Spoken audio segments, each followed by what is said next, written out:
పలాస నియోజకవర్గంలో జరిగిన ఒక ఘటన ఈ రోజు పలాస రాజకీయ నాయకుల వ్యక్తిత్వాన్ని చాటి చెబుతోంది. తప్పును ఒప్పుకోవడానికి నిరాకరించిన నేత తప్పును ఎత్తి చూపుతున్న సోషల్ మీడియా. ఈ ఘటన పూర్తి వివరాలు ఇంకా బయట పెట్టాలి అని పోలీస్ యంత్రాంగం దర్యాప్తు కొనసాగుతుంది అంటున్న పోలీస్ అధికారులు.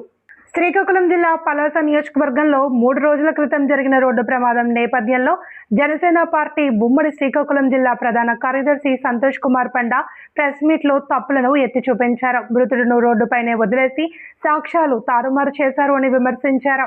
జనసేన పార్టీ ఉమ్మడి శ్రీకాకుళం జిల్లా ప్రధాన కార్యదర్శి సంతోష్ కుమార్ పండా పలాసలో జరిగిన రోడ్డు ప్రమాదంలో దానయ్య అనే గొర్రెల కాపరి అక్కడికక్కడే దుర్మరణం పాలయ్యాడని తెలిపారు. ఈ ప్రమాదం మాజీ మంత్రి డాక్టర్ సీదిరి అప్పలరాజు కుమారుడే చేశారని పేర్కొన్నారు. సాధారణంగా ఎక్కడైనా ప్రమాదం జరిగితే సామాన్య మానవుడు కూడా మొదటగా 108 కి ఫోన్ చేసి బాధితులను కాపాడడానికి ప్రయత్నిస్తాడు.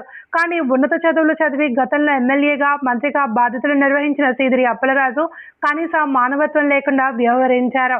ఈ కేసు నుంచి తన కుమారుని రక్షించుకోవడానికి అప్పలరాజు అధికార యంత్రాంగాన్ని, పోలీసులను తప్పుదోవ పట్టించారు. జగన్ వ్యాఖ్యలపై జనసేన స్పందన.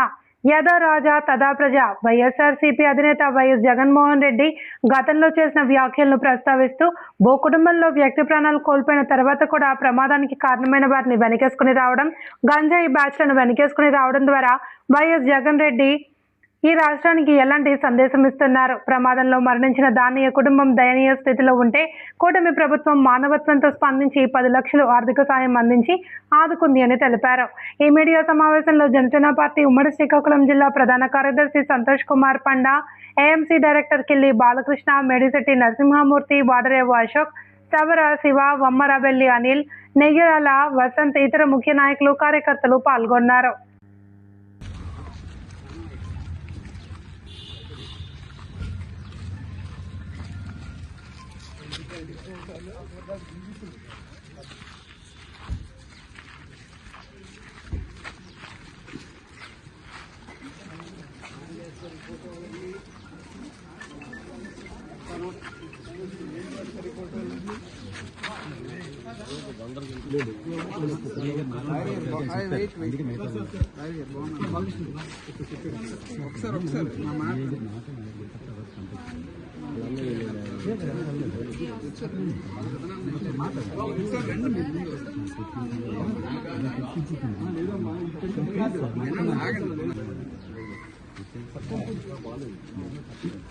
Whatever it may be, you have to give that chance because we have to speak to him. We have to not for time. Not that just you understand. we have to represent. We have to అందరికీ నమస్కారం అండి. ఏదైతే 3 రోజుల క్రితం శ్రీకాకుళం జిల్లా పలాస నియోజకవర్గంలో అనుకోకుండా ఒక యాక్సిడెంట్ జరిగింది. అందులో ఒక గొర్రెల కాపరి దానయ్య అనే వ్యక్తి చనిపోయాడు. యాక్సిడెంట్ చేసింది మాజీ మంత్రి వర్యులు డాక్టర్ సీదిరి అప్పలరాజు గారి కుమారుడు. ఎక్కడైనా సరే ఒక యాక్సిడెంట్ జరిగితే సామాన్య మానవుడు కూడా ఒక యాక్సిడెంట్ జరిగితే ఎవరైతే యాక్సిడెంట్లో పడిపోయారో మొదటగా ఫోన్ చేసేది 108. యాక్సిడెంట్ గురైన ఇద్దరు వ్యక్తుల్ని 108లో తీసుకెళ్ళి వాళ్ళని ట్రీట్మెంట్ చేస్తారు. కానీ ఒక చదువుకున్న వ్యక్తి, ఉన్నత స్థాయిలో ఉన్న వ్యక్తి, గతంలో ఎమ్మెల్యేగా, మంత్రిగా చేసిన వ్యక్తి మీరే ఒక పక్క యాక్సిడెంట్కి గురై చావు స్థితిలో ఉన్న వ్యక్తిని వదిలేసి కేవలం మీ కొడుకును మాత్రమే తీసుకెళ్లి ట్రీట్మెంట్ చేయించడమే కాకుండా సాక్ష్యాలు కూడా తారుమారు చేస్తూ ప్రభుత్వానికి, పోలీస్ శాఖలకి ఒక తప్పు దారిని మళ్లిస్తూ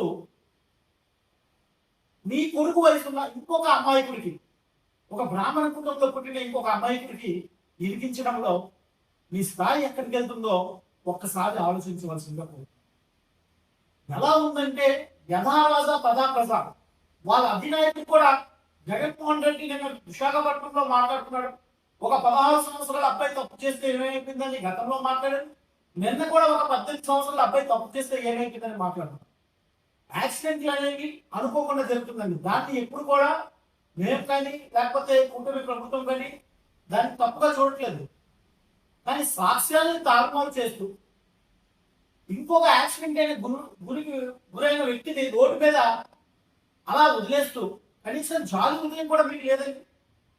దాన్ని మేము ప్రశ్నిస్తాం. కూటమి ప్రభుత్వం ఎక్కడ కూడా సవరాజకీయాలు చేయదండి. కానీ మీ కొడుకు కాపాడాలని మీరు చేసిన తప్పుల్ని మిమ్మల్ని గుర్తు చేసుకోమంటాం. ఎందుకంటే మీరు గతంలో మంత్రిగా చేశారు. మీరు ప్రమాణ స్వీకారం చేసేటప్పుడు కూడా చెప్పుకుంటారు, తమ నాన్న భేదం లేకుండా నేను చేసుకుంటాను. మరి ఈ ప్రమాణాలు ఎక్కడికి వెళ్ళిపోయిందని మీకు జనసేన పార్టీ నుంచి మేము ప్రశ్నిస్తున్నాం. ఈరోజు ఆ దానయ్య గారి కుటుంబం దయనీయ పరిస్థితిలో ఉంటే కూటమి ప్రభుత్వం 10 లక్షలు ఇచ్చి ఆదుకుంది. దాన్ని కూడా మీరు సోషల్ మీడియాలో రాజకీయం చేస్తారు. కావున రాష్ట్ర ప్రజలు ఒక్కసారి ఆలోచించాలి. ఎటు దారి తీస్తుంది, రేపు రాబోయే తరాలకి భవిష్యత్తు ఎలాంటి మెసేజ్ మీరు ఇస్తున్నారనేసి ఈ జగన్మోహన్ రెడ్డి గారిని కానీ లేకపోతే ఈ వైసీపీ నాయకులు కానీ ఒక్కసారి ఆలోచించవలసిందిగా కోరుతున్నాను. థ్యాంక్ యూ అండి.